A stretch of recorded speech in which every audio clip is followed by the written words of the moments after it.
speak to the young males, because that's who I was all you guys' age at one time. So what I want to say is directly to you, because you guys live with your moms now, right? In a few years, you're going to be out there on your own in this world. And for us, if you dumb, it's not a good place to be. So this is for you, and hopefully it give you a better way to look at yourself and see how you fit in, because this is yours. And once you see it, I think it'll help. My name is Kerry Davis. I come from a town called Los Angeles, California. And this is where I came up with African Americans in Los Angeles, because I saw what was happening. My aunt was the first female mayor of a major city in California called Compton, California, Doris Davis. When she was the mayor of that city, it was 80% black. The term African American wasn't used at the time. The term at that time was black or Negro. It was 80% black. So I grew up through there, and over the years, I watched it go from black to totally Hispanic. What happened? How come everywhere we go, we don't build nothing, just other people come through and kick you out of there like you don't count? You're going to learn that today. Why? Now,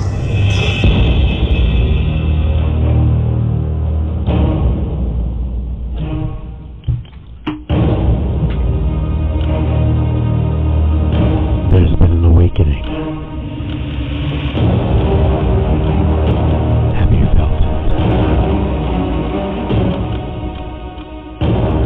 You're listening to Dark Matter Radio with your host, Ronnie.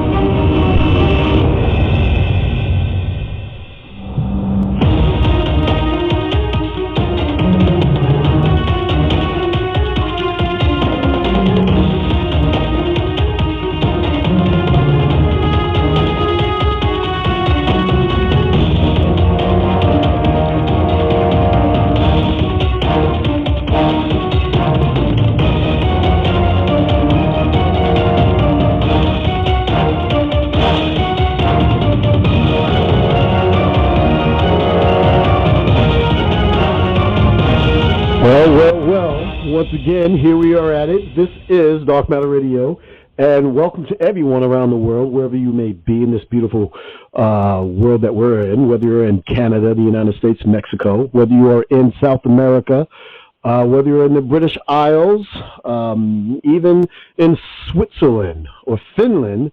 We have listeners up there, whether you're down in the south over there in Israel with all the beautiful skyrockets and bombs and everything like that going off over there. South Africa, I think I mentioned before, and even Australia. No less to say the people here in the United States or in the States itself where a potential civil war is going on. But tonight we have a phenomenal guest. We call it the originator of African Americans and Africans, which gave the so-called black community a pause in thinking about their origins on this planet. So tonight on Dark Matter Radio, we have the originator of Africans, Americans, and Africans, which is Kerry Davis. This man has coined the phrase, "Stop accepting information that defies logic." He put it all in his book, African American Ain't African, and we're going to hear about that all tonight. So when you take a look at the captions for this program, you can go directly to his website and pick up that book, African Americans and Africans, and also see the commentary that has been said about that. So right now, without any further ado, let us welcome Kerry Davis, and we thank you very, very much for being here. Thank you for having me, man. Appreciate you. Now, I've known Kerry now almost, believe it or not, I think we met back in 2016. The first time I was reintroducing myself on the radio with his inspirations of the stuff that he was doing back in the early 2000s with African Americans and Africans, and I'm proud still to this day to say that he is not only somebody that I know, but a true dear friend. And how are you doing? Oh man, everything is good. Everything is good. Great. So let us since the time we took that trip together, it was like an American tour. We went to I would say almost 30 different communities within central, how can I say, oh man, all over parts of the eastern United States and Central America. I mean, we didn't get out west, but we traveled. I mean, it was Chicago, Memphis. We did go to Memphis, didn't we? We went to no, we went to St. Louis. We went to St. Louis. We went all the way up to Detroit, Flint, Michigan. Yeah. Right? Yeah. Flint, Michigan. We're in the shocker place where Michael Jackson grew up. That was crazy. Right, Gary, Indiana. That was crazy. I was blown away by how decimated that area was. Yes. Completely blown away. We went to Detroit. Yep, went to Detroit. Then I think we visited a lot of the places where people got some of the cemeteries and sites where people got murdered at by a lot of these forces here, stuff like that. Yes. And you've been traveling all over the place since that time. You've been traveling all over the place. So, tell us how you really got started in all this. We had a riot in L.A. I think it was during the Rodney King. Remember the Rodney King? The cops beat up Rodney King. Yeah, can't we all get along? Yeah. And during that time, it was a little young lady, Tasha Harlins, went to a store to get some orange juice. And the owner of the store where she was buying the orange juice blew her brains out right there on camera. Wow. And as usual, we always riot, which is never the case because all it does is bring down the property value of your community where other corporations can come in later and build stuff to move you out. They've been doing this since I've been on the planet. And they did it this time in Los Angeles. You go to Los Angeles now, it's totally changed. It's totally being regentrified. Just the same old stuff. Yeah.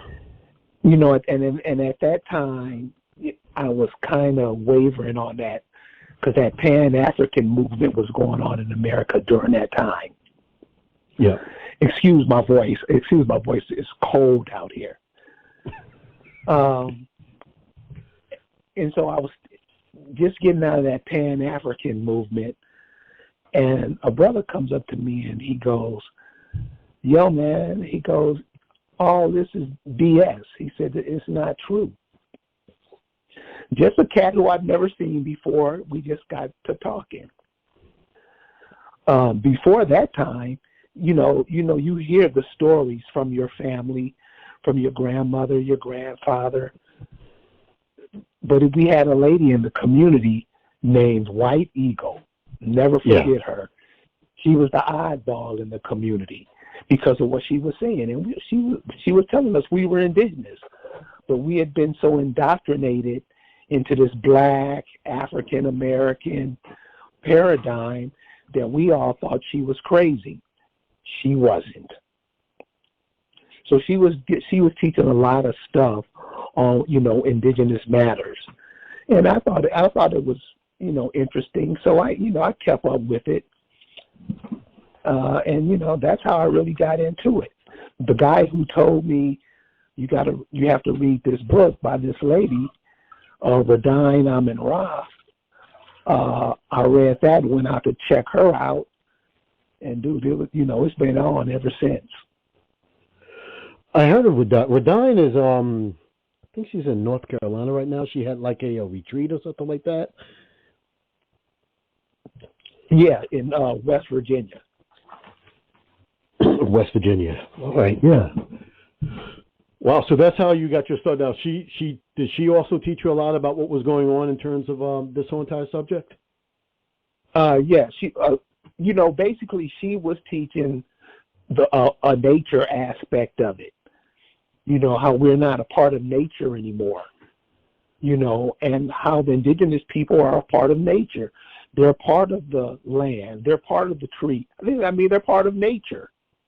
And when you remove yourself from nature, you become kind of like a zombie-like. You're not the same anymore.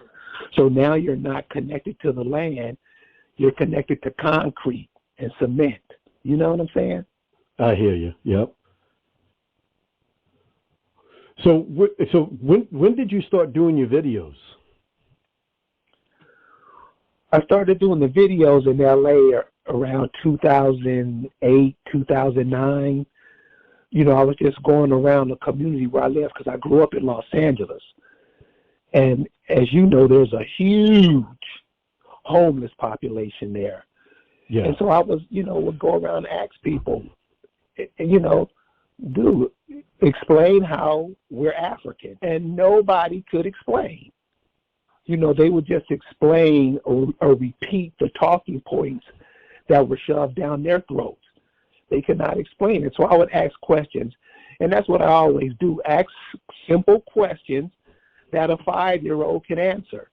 And I was asking, you know, during that time they were giving lectures. Lectures were big, you know, in the late 1900s, early 2000s. Bobby Hemmett, Steve Coakley, people like that, you know, would come to the community and give lectures. So it wasn't them, but it was people like them who was coming in at talking that African nonsense. And I would ask questions about what they were saying, and they could never answer. Never. Matter of fact, they would get mad. Matter of fact, they would pull guns because what you were doing, serious, man. What they would do is you were on to their bullshit. You know, you were figuring it out. And they didn't want that to come out. So you'd ask them questions like, explain how people come 5,000 miles across the Atlantic Ocean, urinating and defecating on each other, and surviving. And the silence you hear now is the silence you heard then. They didn't have an answer for it. Did you ever have the pleasure of asking Bobby Hemmett any of these questions? Well, no, I never asked Bobby Hemmett any of these questions, but Bobby Hemmett was talking about this back then.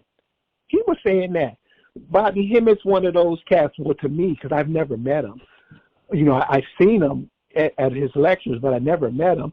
But he would say, you know, he was one of them spiritual persons. He was deeply into the spiritual aspect. And he would have conversations with Dorothy Dandridge, you know, the spirits. He was into that. And he would say, Dorothy Dandridge and all those cats, the people he would talk to would tell him, we're not African, dude. I asked that question. I asked that question because I heard him one time in a lecture, and he said, look, I just got to tell you people. He said, the only reason why they're calling you what they're calling you is because they're trying to disenfranchise you from the earth that you belong on. He said, you're not Africans, you're indigenous to this land right here. Right.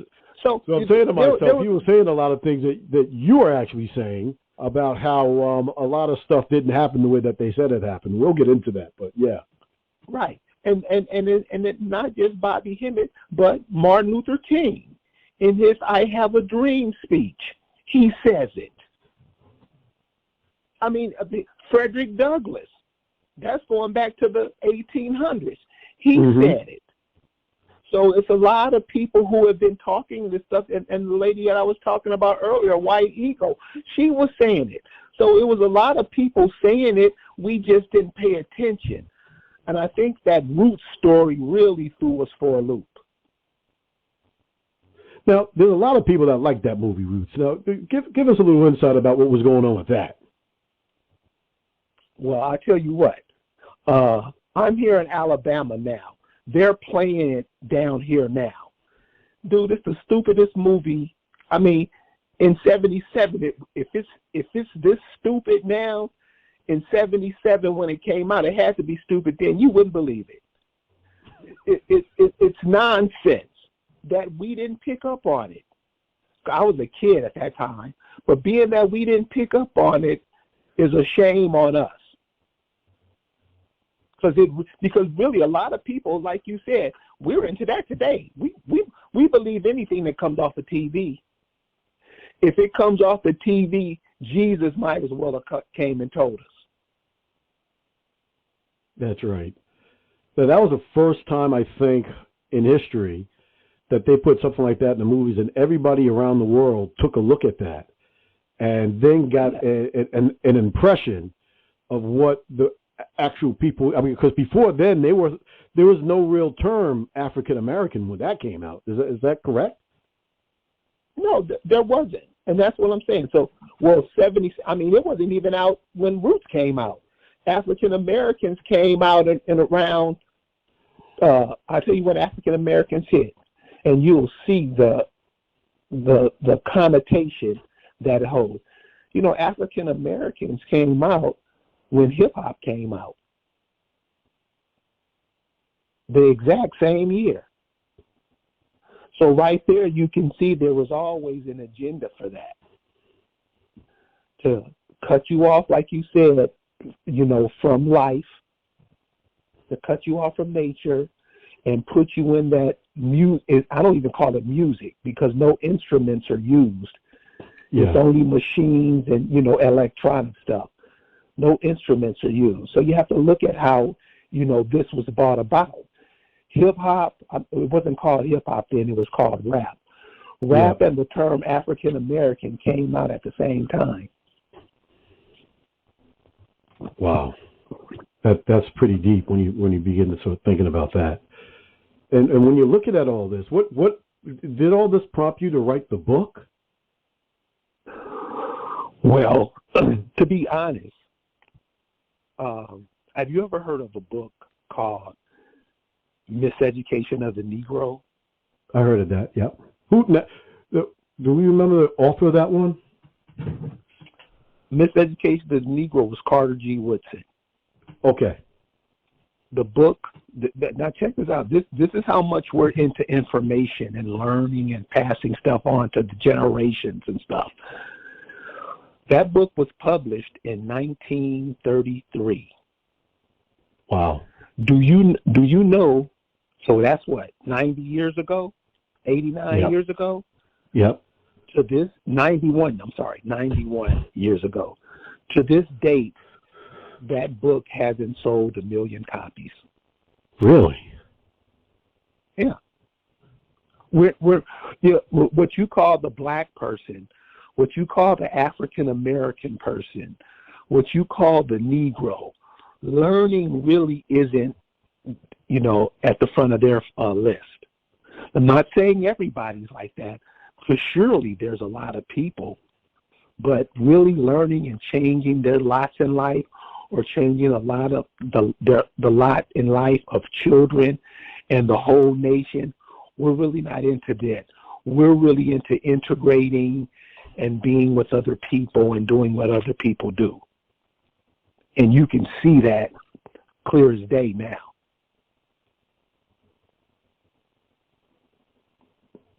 So serious programming into getting us to join into whatever we really weren't meant to be in, basically. Well, I don't like to blame other people, you know, because most of it's on us. We wanted to integrate into this kind of lifestyle. We marched and died and all that BS to be where we are now. And then when you ask, because I ask people, I call them the civil rights all-stars, because I never got that. I didn't get that when I was a kid. What did it accomplish? These people didn't want you to go to their schools, but you had your own schools already built. Why didn't you go make them the powerhouses that you make these other schools today? When you ask the African American these questions, you get this, they look puzzled and confused. Huh? What you talking about? We don't know nothing. This is the African American. The people who call themselves African American, when you ask them about, well, where's your great great grandmother from? I don't know. We never know nothing. We lie constantly, furiously, and then we try to cover it up. I don't know if you paid attention, and it really wasn't nothing new, but Cat Williams said something that was very important that we should pay attention to. He said what these people do, they try to act like it doesn't happen. They do something real bad, but then try to act like it didn't happen. That's what the African American does. Huh. Seriously. They act like they don't know what you're talking about. So I tell people, you have to do simple things. Find a nurse. Everybody knows a nurse, and ask a nurse. Is it possible for people to come over here for 5,000 miles, pissing and shitting on each other, vomiting on the Pacific Ocean, coming across the equator? They said they come out of the equator. You know how the earth is moving on the equator. You know how waves are coming off the equator. Is it possible for people to, a nurse in her right mind, to look at you like you a fool? And now you're basically referring to the transatlantic slave trade, which we're going to talk about. And I want people up in Canada. I want people over there in Britain. I want people over there in Africa, and even in Australia, all around the world where the program is.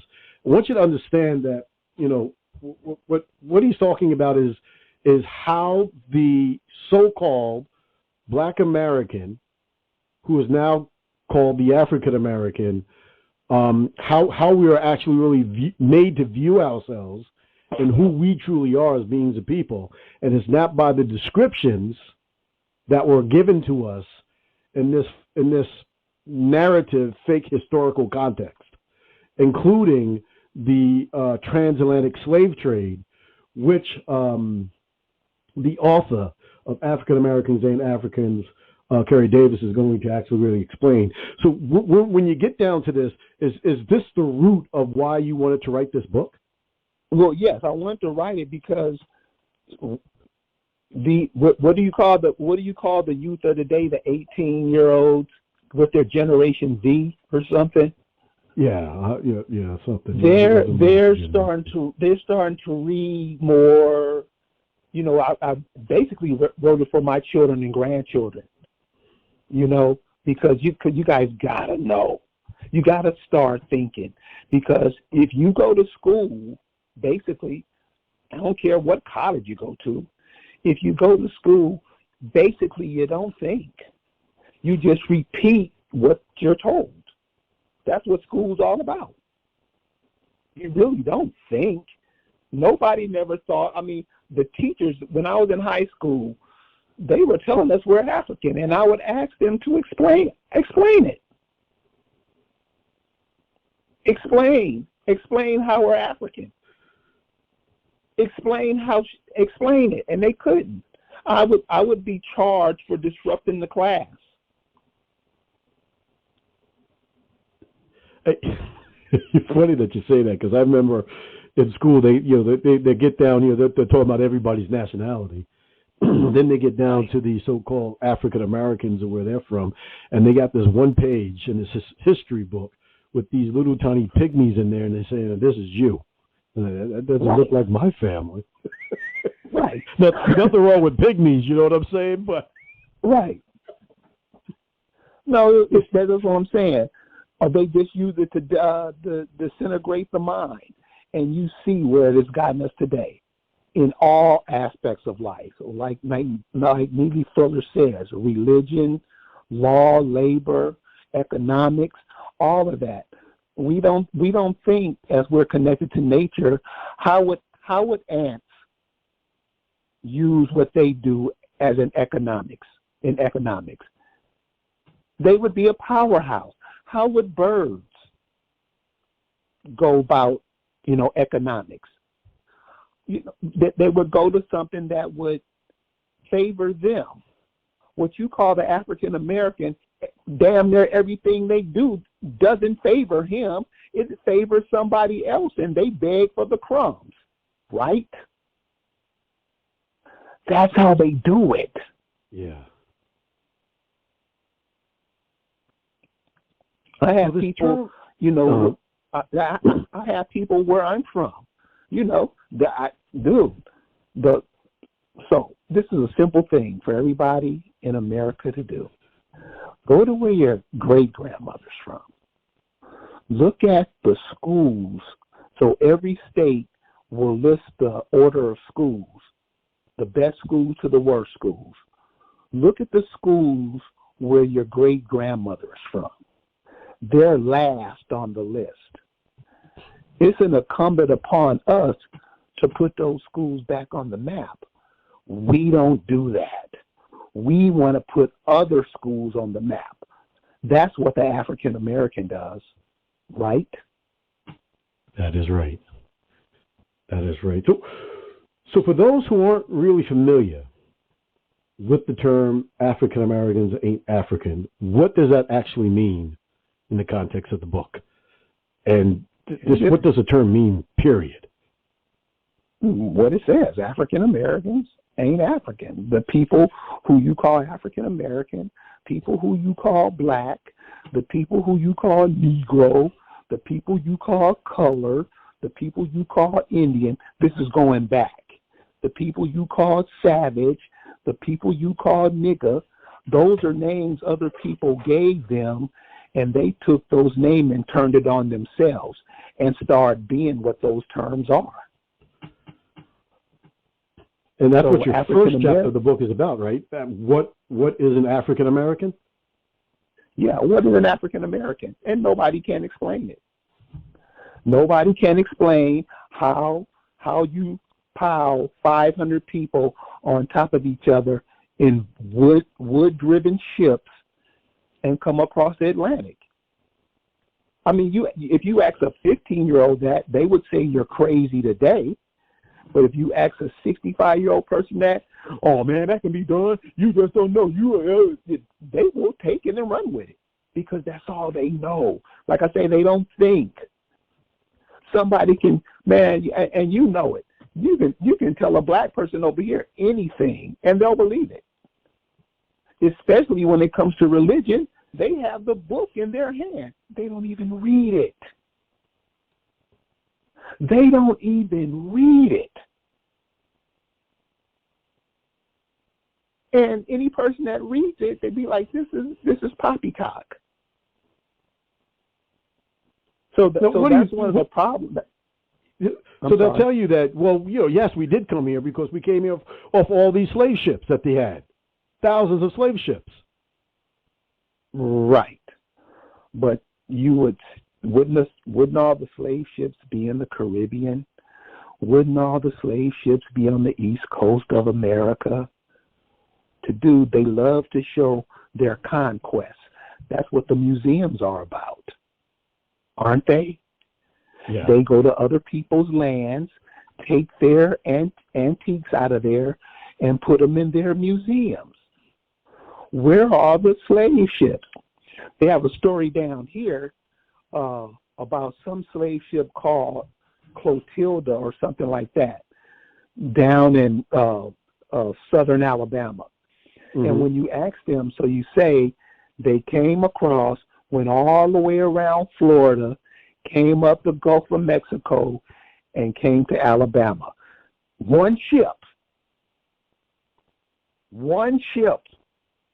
And then when you ask, where is the ship? Oh, it sank.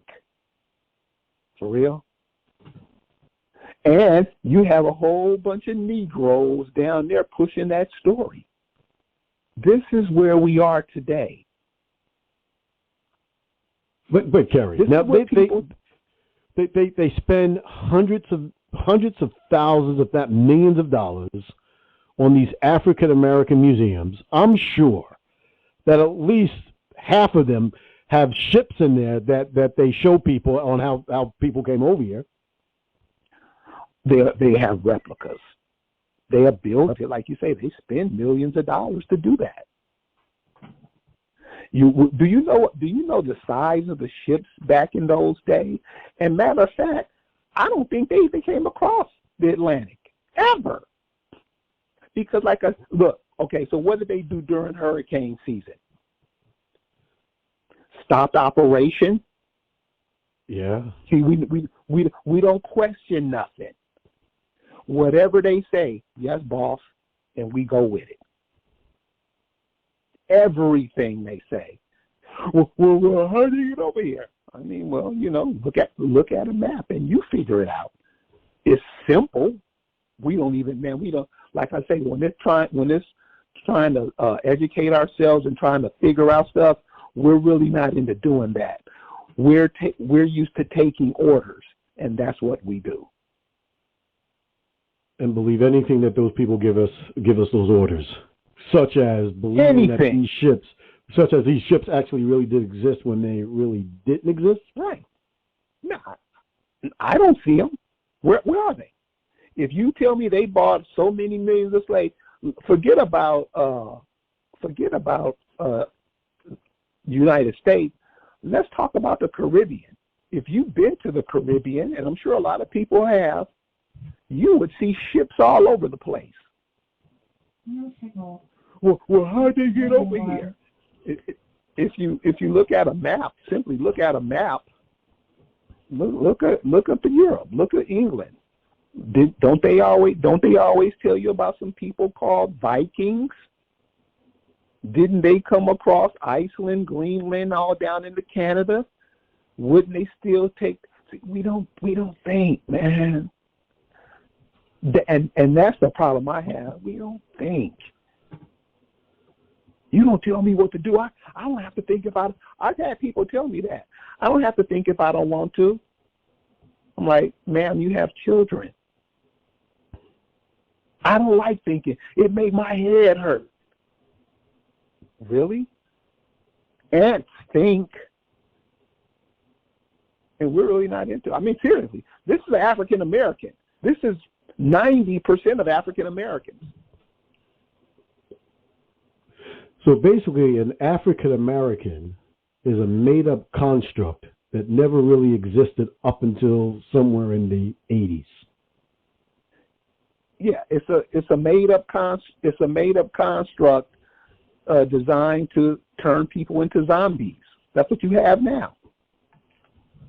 African American is not nothing natural and that evolved through nature. That's somebody who was taken and turned into that. They didn't name themselves that. Somebody else named them. Somebody else named them black. Somebody else named them Negro. Somebody else named them colored. Somebody else named them Indian. They don't even call themselves, who they people were. And if you say that to them now, they would roll their eyes at you, man. If you pick one of the thousands of places around here that have the indigenous people's name on it, we have a place here in Birmingham, Alabama, exit on the freeway called Tallapoosa. Who are the Tallapoosa? You can ask a doctor here that. I don't know. That's where we are. I mean, there's thousands of, check the counties. Check out those indigenous names or those old ancient names in those counties. Those are your folks. It's the same as if you go to Africa, if you go to Australia, if you go to France, anywhere. The indigenous people of those lands have places named after them. Those people weren't stupid. But here in America, United States, if they don't listen, this is how bad it is here. Mm-hmm. We have a group of, Yeah, no, I'm listening. We have a group of people here that will bark on command like a dog. And you know what I'm talking about. We have a group of men here that whenever they're introduced or whatever, they bark like a dog, don't they? They sure do. But we'll try to sweep that under a rug, act like it don't happen. That's going back to what Cat Williams was saying. We act like it don't happen. It does. We got a group of men. I mean, these are prominent men. These aren't guys homeless on the street. These are cats with knees who will bark like a dog. You don't find that strange? It's very interesting because as you're saying this, I'm thinking about where I grew up at. And they have, every county is what you would call now an indigenous Indian name, which is the Hempstead, Massapequa, Merricks, Hauppauge, Shinnecock. It goes on and on and on. Every single county is a county of an indigenous name. And like you said, nobody questions who are these, where did these names come from, and who were these people. Right. The African American does it. If they told the African American, you're going to start calling yourself bowling ball, guess what the African American will do? Yes, boss, we're bowling ball. You seen the clip. This was the clip, I think, in the 80s. A lady was working for Coca-Cola. They were giving out jobs. And she was in marketing, and the head of the marketing department said, okay, we're changing black to African American. And she didn't think nothing of it. She just went with it. And then she said she noticed something was wrong. She said, so she was sitting next to two white ladies, and the white lady said African American, and the other white lady told her, don't worry about it. They don't know who they are. That's what woke her up. They don't know. Don't want to know. Don't care. Will slap you in the mouth if you try to tell them. Nobody in your family said that your grandmama was an Indian woman? Nobody? You've never heard that throughout your family? Damn near everybody has heard that story, but they ignore it. That is true. That is true. That goes into the second chapter of your books. What is it? Indians, savages, niggas, coons? Yeah, those are just names that they've been giving us that stuck, that we love. You're the minority. Where in the world? Just tell me straight up. Because normally when you ask an African American, a black person, a question, they always giving you some bullshit. Always, especially ministers. You ask them, where do you go in the world? And the indigenous people are the minorities. Nowhere. Nowhere. Nowhere. Why do you think the same thing applies here? Population in America for at least the past 60 years. With no real growth. No growth. No growth. I know African Americans that will fight you to make sure that story sticks.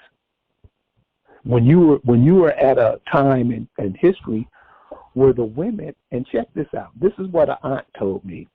Yeah. I asked her one time, I'm like, well, why were the families so big?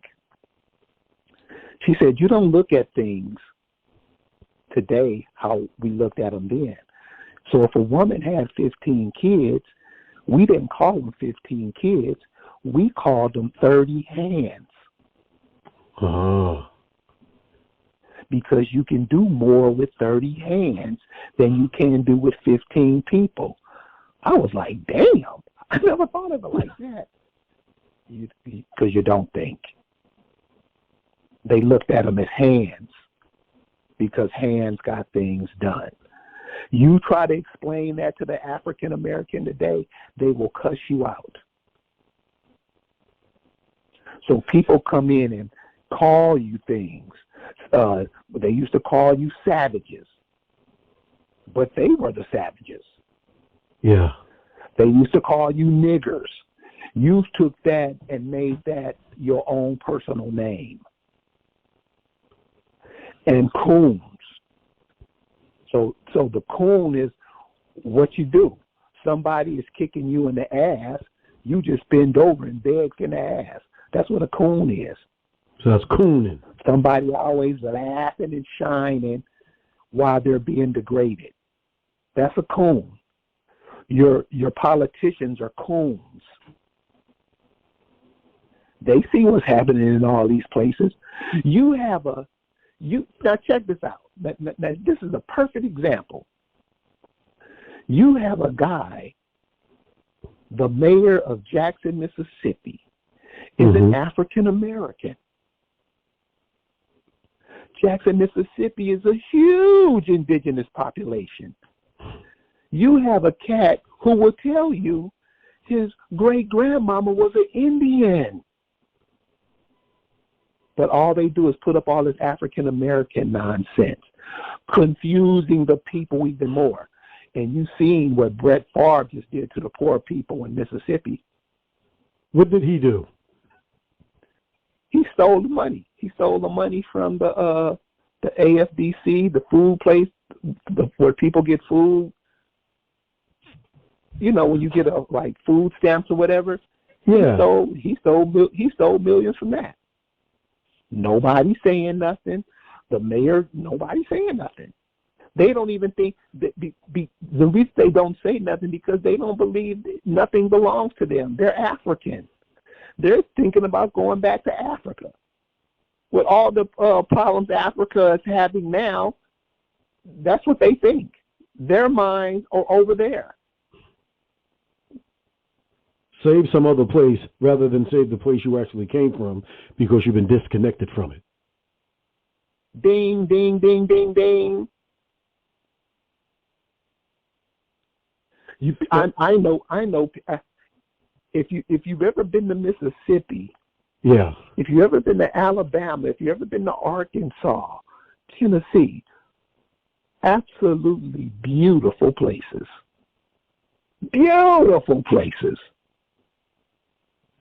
I know people who've moved to California, New York, Detroit, Chicago, will say they will never go back to those places.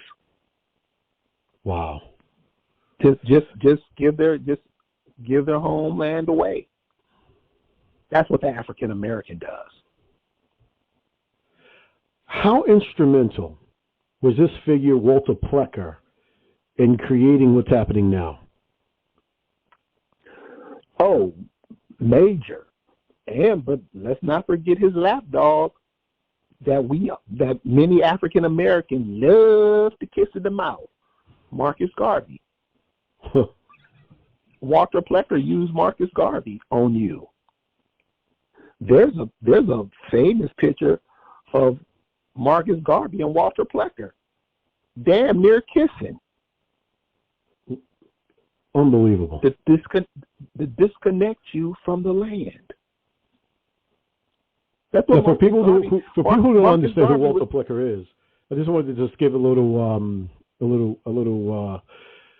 guidance here. People don't understand what Walter Plecker is. He was in charge or had a very, very heavy influence on the census, on how people were categorized.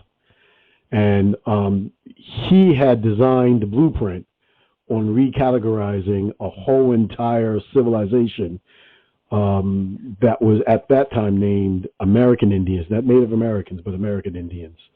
So I just wanted to give a little background on that. And you're saying that Marcus Garvey was pretty much in league with that whole entire platform on changing the identity of the American. Well, that's what they always do. They always bring a foreigner from somewhere else. I mean, countless of times. Marcus Garvey. Marcus Garvey's job was to get you guys to go back to Africa when he had never been to Africa himself. That's the thing. So that's the people, because you still got people today look at Marcus Garvey as a god. He was trying to get you to go to Africa, came over here, scammed the people out of their money, then got deported. Did he go to Africa? No. He went to England. I was about to say. And stayed there to the day he died. Now, they said that they wouldn't let him come back, but what was that the truth? He was deported. I mean, you know, you had people back then, you know, back during the time with Marcus Garvey, yeah, you just had a whole bunch of nonsense going on. But the so-called guys big back then, you had A. Philip Randolph and some other cats, I can't recall their name right now, but they made sure they didn't want him back. They saw that he was messing the people's minds up.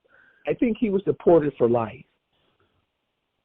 He couldn't come back because he had ripped a lot of people off. You know, scammed them, killed a few people.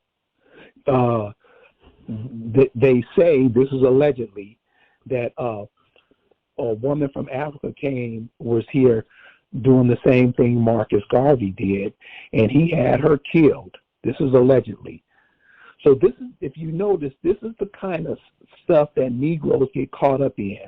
African Americans, there's always somebody from somebody else coming telling you some bullshit that don't make no sense.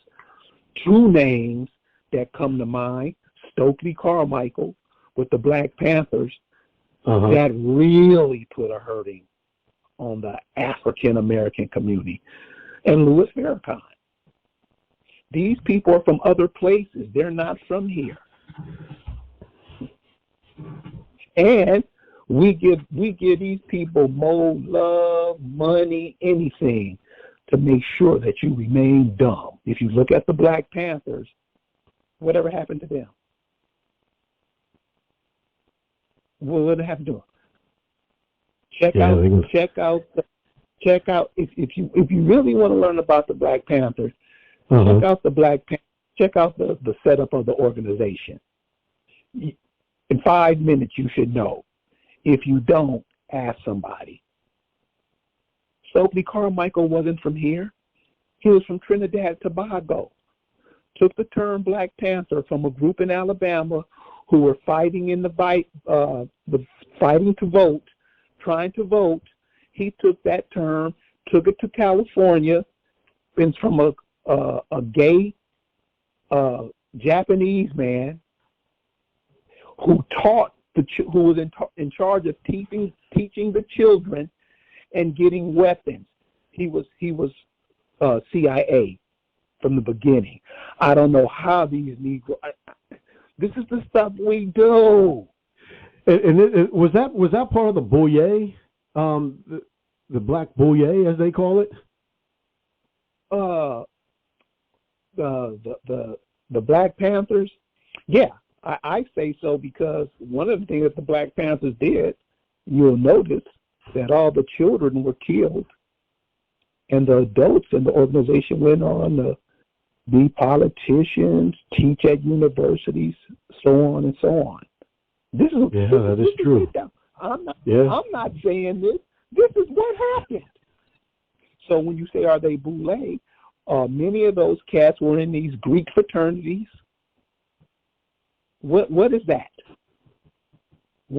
Because you want to be part of something, you want to integrate into something that you're not part of. And that's what African Americans do. African Americans, their job in life is to make other people rich while simultaneously making themselves obsolete. That's probably one of the best examples what African American is. Yeah. And before we get to the third chapter, which is where the Indigenous belong to, I just wanted to give again a little understanding about the Boye. They are quote unquote black leadership from a lot of these fraternal organizations that have basically pledged to follow the quote unquote masters of the system and to support that system in every way that they can to make sure that all other quote unquote black people follow what the system wants them to follow. So they're supported by a very large systematic horde, as you can say, economic horde that will give them the money to preach their gospel what a quote unquote black person is, all the way up into them becoming African Americans. Am I close on that one?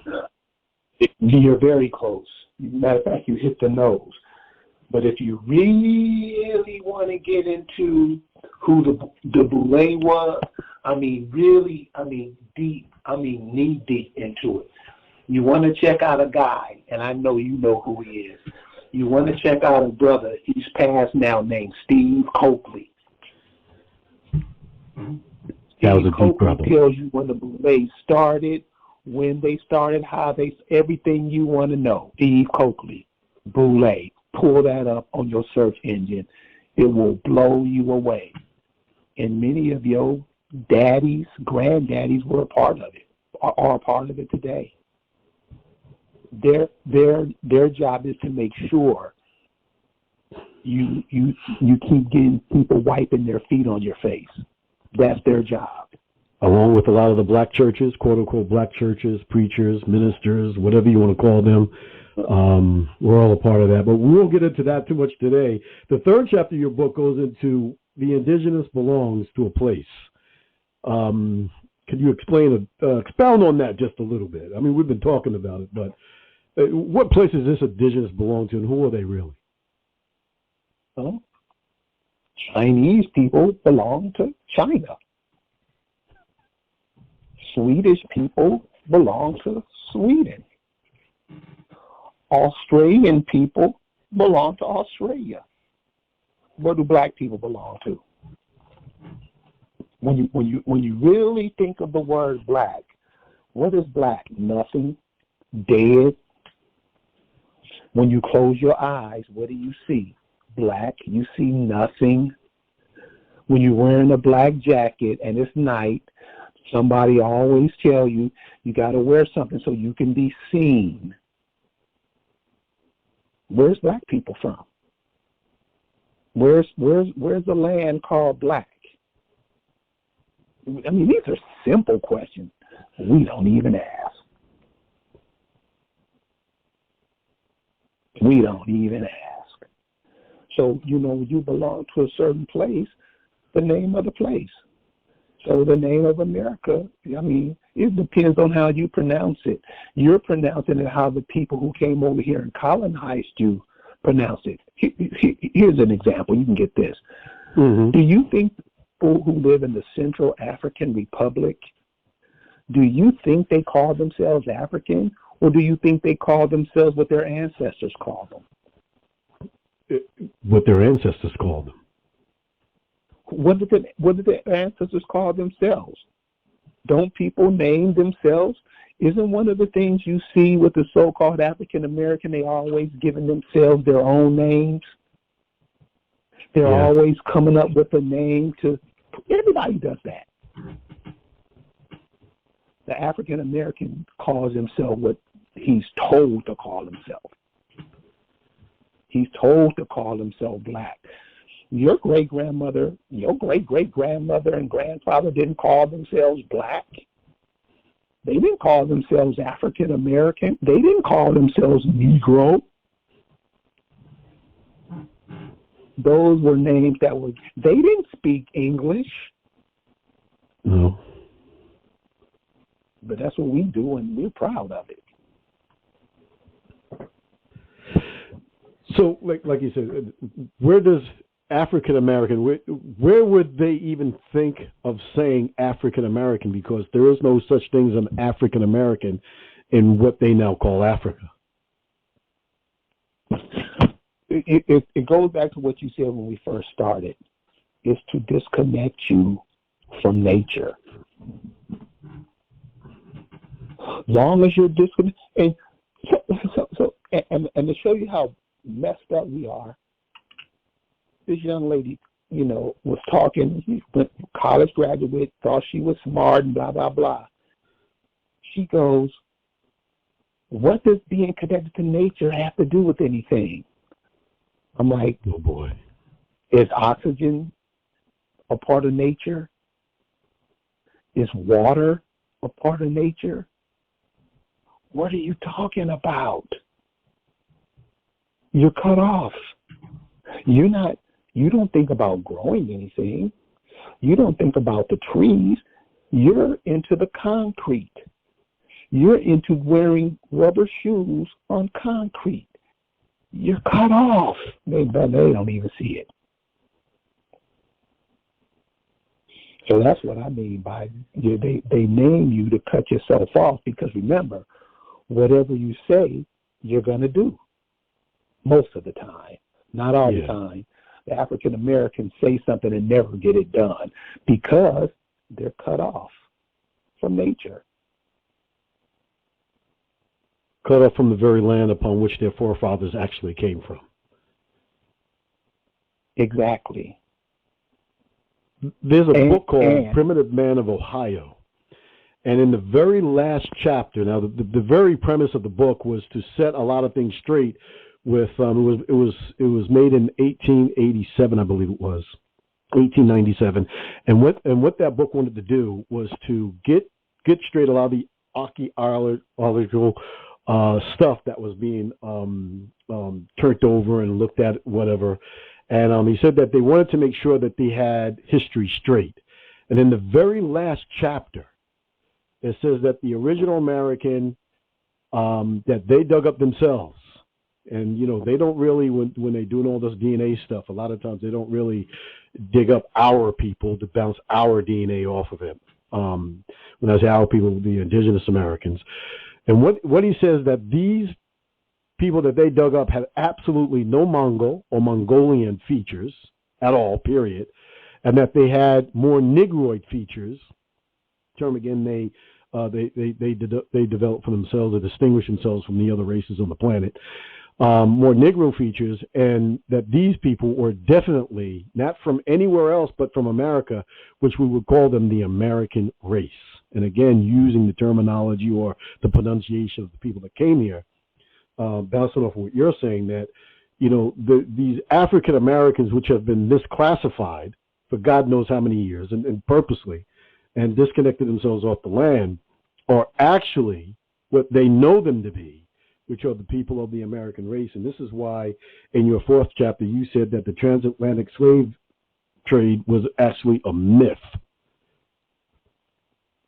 Yeah. So I mean, think about it. The Atlantic Ocean, now it's not as big as the Pacific, but what, 5,000 miles across to get to America? Mm-hmm. What did these people eat? What if these people were using the bathroom every day, 5,000 miles on a wind-driven ship? How many days or weeks or months do you think it takes to come across the Atlantic? They're using the bathroom. There's insects, rats. Come on. We don't even think that. Well, that's what they said. I've had people tell me that too. Well, that's what they said. It's a myth. It didn't happen. And then, like I say, you want to get some information. Always have a nurse. Why nurses? Because nurses take care of people. They try the best, simplest way to take care of people. Another person you want to talk to, and everybody has one in their family too, is a cat who was in the military. I've spoken to Navy guys who were in the Navy, and they say the same thing. It never happened. Impossible. And if you notice, and so this is going back to us being cut off from nature. Mm-hmm. We all that don't make no sense, but we love lies. That's being part of cut off from nature. We will read the Bible, see something in there that don't make no sense, and believe it. That's cut off from nature.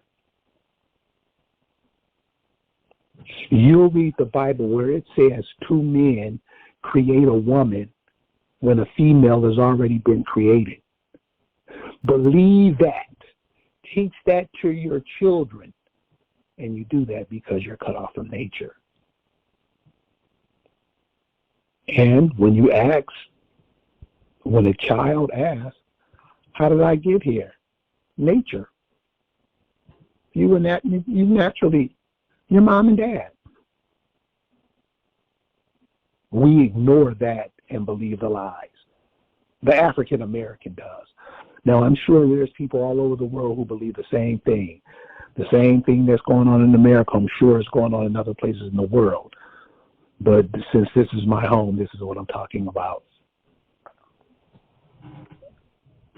So we're here, Dark Matter Radio. We're talking with Kerry Davis.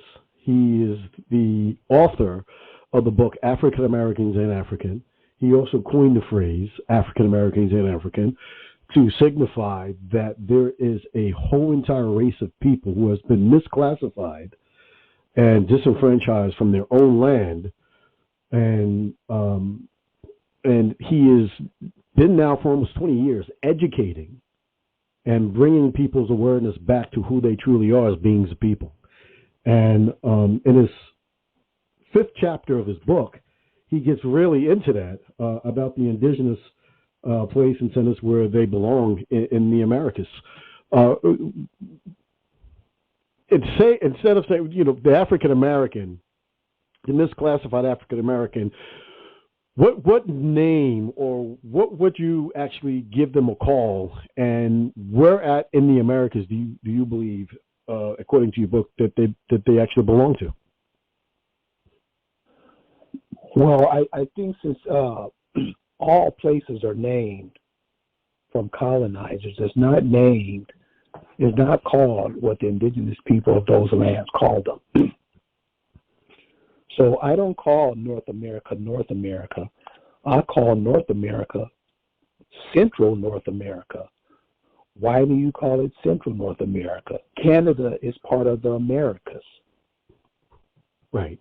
All those lands in Canada, in north of Canada, that would be North America, wouldn't it? Yep. And that's why I call United States as Central North America. Makes sense to me. That does make sense. So that's what I mean. So again, disconnecting you from nature, disconnecting you from reality. What separates Canada and the United States? A line on a map. The same land. What disconnects Canada from Alaska? A line on a map. What disconnects Texas, Arizona, California from Mexico? A line on a map. So it's all from Canada down to Chile. It's the Americas, including the Caribbean, right? Just Yes, like you call right. Europe, England, France, Norway, all that. It's all Europe, right? That's right. Just like you call Africa, those islands off the coast of Africa, Canary, that's all part of it. We're the only ones that's chopped up into millions of slices, pieces, to be called certain things. So, that's the indigenous people of Central North America are the people who you call Black or African American here. They're indigenous people. And like I said, and like you said earlier, the name Shinnecock, the names that you were saying, they're all over the place. They're all over the place. So I don't see a place called Cherokee. I don't see all these 5 civilized tribes. So like you're talking about the Native Americans. If you were an American, why would you have to preface it with Native American? Why not just call yourself American? Call themselves. Because they're not. That gets into the general identity switch that you talk about in the book in the 6th chapter. Right. So like I said, African Americans, 1986, the term black, James Brown Say It Loud, I'm Black and I'm Proud. That was pushed during during the 60s. What was that? Before that, Negro. That was my mother's generation. That's what they were called. Before that was colored. So you'll notice every generation, the identity of the people changes. Question that? No. Well, what was the original? I mean, there was somebody was saying there's something about a dictionary that had the actual definition of what an American is. Yeah. Webster's Dictionary, 1828. It was the first dictionary published in America. An American are the copper-colored people of America. But now the name has been taken over by the Europeans and the descendants of the Europeans. So when they took over the term American, what did they start calling the copper-colored people of America? These are simple concepts and ideas. They came over, looked at your name, stopped calling themselves what they were called before they came over here. And by the way, like I said, it's how they speak. A lot of people don't say America, they say American. American. And when you look at America, all it does is mean soul people. Who are the soul people? You know, you got soul brothers. Everybody knows who the soul people are. Everybody, of course, except the African American. They're talking about you. Mm-hmm. Christopher Columbus said that he was coming to the land of the people who had God within. Right. People who have souls. God within. Yeah. You have a mountain range that goes from Colorado down through Nicaragua called the Amérique. What did the people who came here, what did they see the people as? American means soul people. They saw that. That's what they were calling them. Everybody knows that except African American. I know I'm serious. African Americans have been so twisted, they will fight you over the truth. So when I say cut off from nature, it's like being cut off from oxygen. You're dead. It's unbelievable because many people I still talk to today believe that America was named after Amerigo, or something else, Vespucci, whatever that guy's name is. Right. And yeah. That's the history. And many African Americans, black people, they go through their lives they die believing that. So, you know, what did your people call themselves? Where are your people from? What were the towns and cities that they had? Why do you think everybody's coming here? Because what you've done in the world, you don't care. You don't want it no more. I ain't never going back there. So other people say, well, if they don't want it, it's better than what I got here, and you lose out. Hence the people flooding over the border. Hence the people flooding over the border at this point by the millions. Yeah. While you're sitting in a jail cell in one of these states being a slave.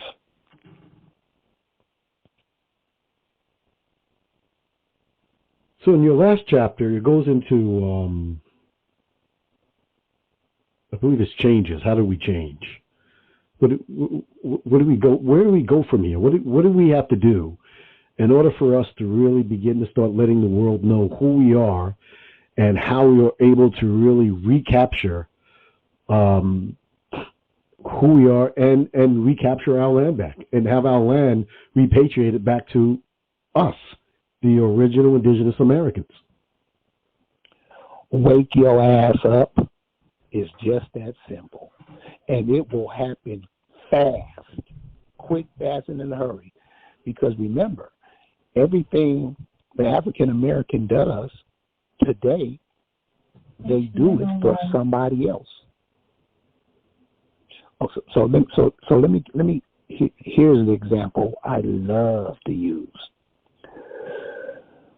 So my mom was from Alabama.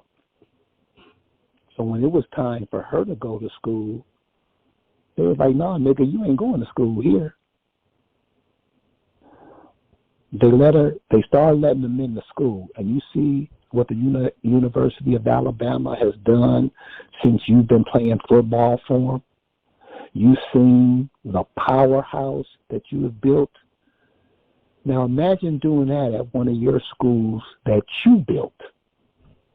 Yeah. You tell that to the African American, they'll act like they don't know what you're talking about. Imagine doing for yourself what you do for other people. And since you look at yourself as black, you don't even see yourself. So we change, wake up. It's not hard. I mean, it's past embarrassing. We're just, no, wake up. Wake your ass up. That's all you do. Yeah. I mean, it's crazy. It's crazy, but I know through your book, you had somebody who made some commentary on it, and it says that African Americans and Africans shows us how the American Indians were transformed into African Americans. The book details how the African Americans went from colored, Negro, and black to African American in less than 100 years. And then they say it's a must for those looking to reconnect to their long hidden history and reconnect themselves back to the land. And that's it. This is what he's been doing, what Kerry Davis has been doing for the past 20 to 30 years. He is the father of African Americans and African, and the father of a moving forward. I don't really call movements because movements end, but a moving forward to reconnect his people back to the lands of the Americas. And like he said, the Americas ranges from all the way up to the northern territories of the North Pole up there, all the way down to the lands of Peru and to, the Antarctica. All of the Americas is indigenous, and this is where the so-called African American, people of color, whatever, come from. And, it is a must read. It is a must read. We have about maybe a minute or so left. Do you have any parting words for any of the people out there within the United States or even outside? I'll say within North America or the Americas or outside the Americas, who are from those people over there from the Great Pond of Great Britain or Australia or anywhere else, about the people here in your book and what they should be looking at us as. Well, this is what I would say. Since I came out with the book, I mean, it has taken off, really. It started out slow, but it's taken off. But listen, this is the whole world, and the Americas are the other half of the world. And the people here count, and they mean something. Even if they don't think they don't, they do. And you can look at what the African Americans, I mean, even in the last 100 years, like you said, you can look at what the African American has done and what they have contributed to the earth. And, that's it. Very, very special people. And one of the things I didn't mention is that you are a military veteran that has traveled around the world, that has traveled Europe, Africa, and a lot of these other different places. and you've seen things firsthand. Yeah. So listen. So this is going to put all this into context. You ever seen that image? It's painted on some church where God's finger is touching a man's finger. I don't know what it's called. So over in the churches in Germany, damn near all the churches have paintings like that on their ceilings. And back in the day, and these paintings were done in the 1600s, but during that time, Europe used to look at the world as the four corners of the earth: Africa, Asia, Europe, and Americas. When you look at, and they would put the people, what was going on with the land, blah, blah, the animals, everything, how they dress, what. When you look at the Americas, dude, I'm going to tell you this. When you look at those images, you're going to see a person that looks just like you. Same face, the same shape of the head, same body build, everything. You're going to see it.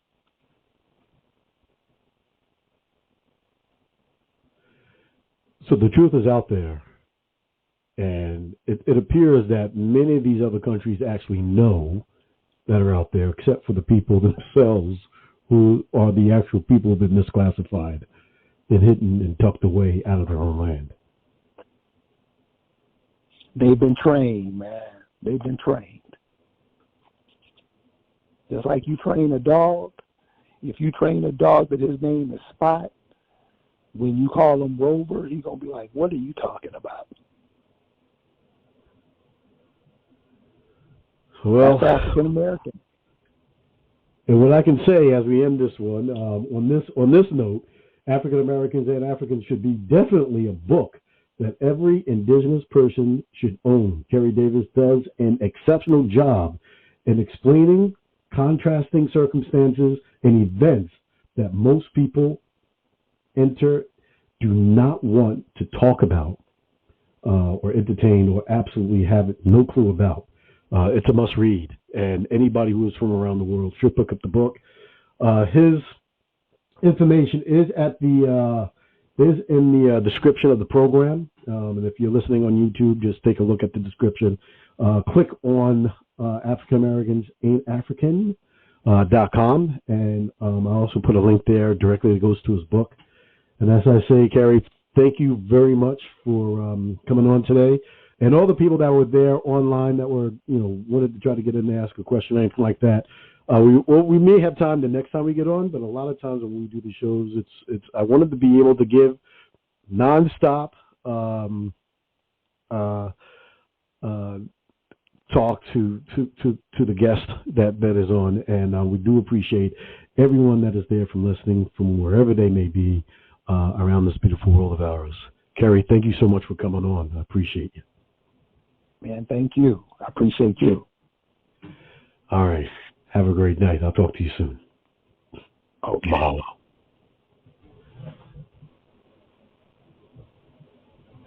And there you have it, guys. We're going to end it there. And it looks like it is what it is. African Americans and African. And with your host, Ronnie McLean, here we're talking with Kerry Davis. It was phenomenal. And I just want to leave it from there. Get the book. Get the book. African Americans and African. Dark Matter Radio. This is Ronnie McLean. Thank you from everyone around the world for listening. Mahalo.